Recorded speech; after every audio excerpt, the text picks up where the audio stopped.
여러분도 이런 경험 있으시죠? 모임에서 다들 즐겁게 이야기하고 있는데 어떤 사람이 한마디 하는 순간 갑자기 분위기가 얼어붙어 버리는 상황 말입니다. 아니면 그 사람이 나타나기만 해도 왠지 모르게 모임의 에너지가 확 떨어지는 것을 느끼신 적이 있을 겁니다. 사실 우리 모두는 가끔씩 이런 고민을 합니다. 혹시 내가 모임에서 분위기를 깨는 건 아닐까? 사람들이 나 때문에 불편해하는 건 아닐까? 하고 말이죠. 오늘은 조금 민감할 수도 있지만 꼭 필요한 이야기를 해보려고 합니다. 모임에서 분위기를 깨는 사람들의 특징을 분석해보고 더 나아가 우리 자신은 어떤지 돌아보는 시간을 가져보겠습니다. 먼저 말씀드리고 싶은 건 분위기를 깨는 대부분의 사람들은 악의가 전혀 없다는 것입니다. 오히려 본인은 솔직하고 현실적이라고 생각하는 경우가 많습니다. 하지만 안타깝게도 그런 행동들이 다른 사람들에게는 부담으로 다가올 수 있습니다. 첫 번째, 부정적인 말을 자주 합니다. 분위기 킬러들의 가장 대표적인 특징은 부정적인 표현을 많이 사용한다는 것입니다. 요즘 세상 참 살기 힘들어. 그거 별로 재미없던데. 그런 거 해봤자 소용없어. 같은 말들을 습관적으로 내뱉습니다. 물론 현실적인 걱정이나 우려를 표현하는 것 자체는 나쁘지 않습니다. 하지만 모임이라는 공간은 사람들이 일상의 스트레스에서 벗어나 즐거운 시간을 보내려고 오는 곳입니다.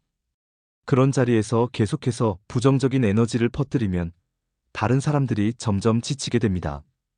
예를 들어, 누군가 이번 주말에 새로 생긴 카페 가봤는데 정말 좋더라고 말하면 요즘 카페들 다 비슷비슷해. 가격만 비싸고라고 대답하는 식입니다.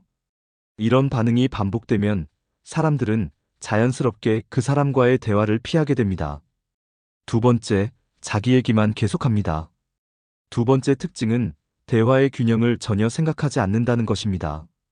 누군가 이야기를 시작하면 그것을 듣기보다는 자신의 경험담으로 즉시 넘어가 버립니다. 그거, 나도 비슷한 경험 있어. 내가 작년에 하며 화제를 자신에게로 돌려버리죠. 더 심각한 경우에는 다른 사람이 말하고 있는 중간에 끼어들어서 자신의 이야기를 시작합니다.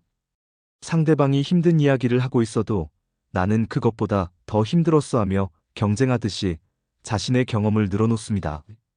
이런 사람들은 대부분 자신이 대화에 적극적으로 참여하고 있다고 생각합니다. 하지만 실제로는 다른 사람들의 이야기를 들을 기회를 빼앗고 있는 것입니다. 진정한 대화는 주고받는 것인데 이들은 계속 주기만 하려고 합니다. 세 번째, 남의 말을 끊거나 무시합니다. 세 번째 특징은 다른 사람의 발언을 존중하지 않는다는 것입니다. 누군가 이야기하고 있으면 중간에 끼어들어서 그건 아니야, 그렇게 생각하면 안 되라며 반박하거나 교정하려고 합니다. 또한 상대방의 감정이나 의견을 무시하는 경우도 많습니다. 누군가 요즘 좀 힘들어라고 하면 그 정도로 힘든 게 어디 있어, 나보다 훨씬 나은 상황이잖아 라고 말하며 상대방의 감정을 평가절합니다. 이들은 자신이 논리적이고 객관적이라고 생각하지만 실제로는 상대방을 존중하지 않는 태도를 보이고 있는 것입니다. 대화에서 가장 중요한 것은 옳고 그름을 가리는 것이 아니라 서로를 이해하는 것인데 이런 태도는 소통을 차단시켜버립니다. 네 번째, 스마트폰에만 집중합니다. 네 번째 특징은 모임에 참석해 있으면서도 정작 그 자리에 온전히 참여하지 않는다는 것입니다. 누군가 이야기하고 있어도 계속 스마트폰을 만지작거리거나 SNS를 확인하거나 다른 사람과 메시지를 주고받습니다. 뭐라고 했어? 라고 다시 물어보는 일이 반복되고 대화 중간중간에 전혀 관련 없는 인터넷 영상을 보여주며 화제를 돌려버리기도 합니다. 심지어 모임 도중에 전화를 받아서 긴 통화를 하는 경우도 있습니다. 이런 행동은 다른 참석자들에게 나는 여기 있지만 여러분과의 시간이 그리 중요하지 않다는 메시지를 전달합니다. 아무리 급한 일이 있어도 모임에 참석했다면 그 시간만큼은 온전히 그 자리에 집중하는 것이 기본적인 예의입니다. 다섯 번째, 비판적이고 까다로운 태도를 보입니다. 마지막 특징은 모든 것에 대해 비판적이고 까다로운 기준을 적용한다는 것입니다. 모임 장소가 정해지면 여기 왜 이래? 다른 데 가지. 음식이 나오면 이거 별로네. 다른 걸로 시키자. 누군가 제안을 하면 그거 말고 다른 방법은 없어? 라고 반응합니다. 물론 건설적인 의견을 제시하는 것은 좋습니다. 하지만 이들의 비판은 대안 없는 불만에 그치는 경우가 많습니다. 그리고 항상 문제점을 먼저 찾아내려고 하기 때문에 다른 사람들이 제안하기를 꺼리게 됩니다. 또한 자신의 기준을 다른 사람에게도 강요하는 경향이 있습니다. 이런 건 해봤자 시간 낭비야.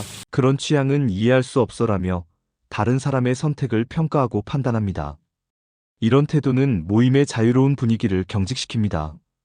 그렇다면 혹시 위의 특징들 중에서 자신에게 해당하는 것이 있다면 어떻게 개선할 수 있을까요? 몇 가지 실천 가능한 방법들을 제안해 드리겠습니다. 첫째, 말하기 전에 한 번 더 생각해 보세요. 이 말이 지금 이 상황에서 꼭 필요한가? 이 말이 상대방에게 도움이 될까? 를 자문해 보는 습관을 기르시기 바랍니다. 둘째, 2대1 법칙을 적용해 보세요.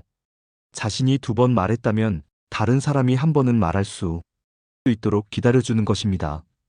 그리고 상대방의 이야기를 끝까지 들어보세요. 셋째, 긍정적인 반응을 의식적으로 연습해 보세요. 그렇구나.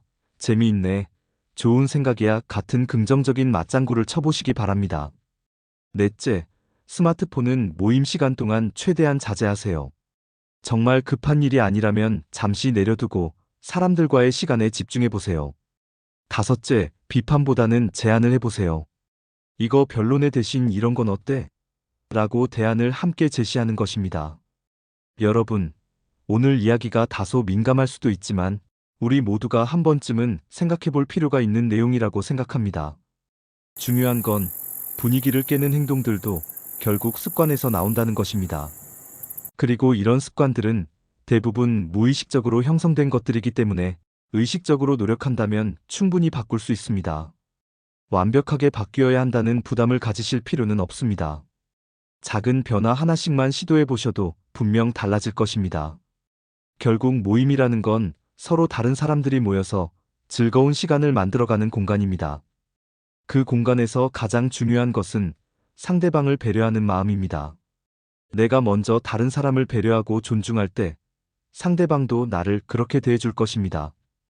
혹시 오늘 내용을 들으시면서 아, 내가 이런 면이 있었구나 하고 깨달으신 분이 있다면 그것만으로도 이미 큰 변화의 시작입니다.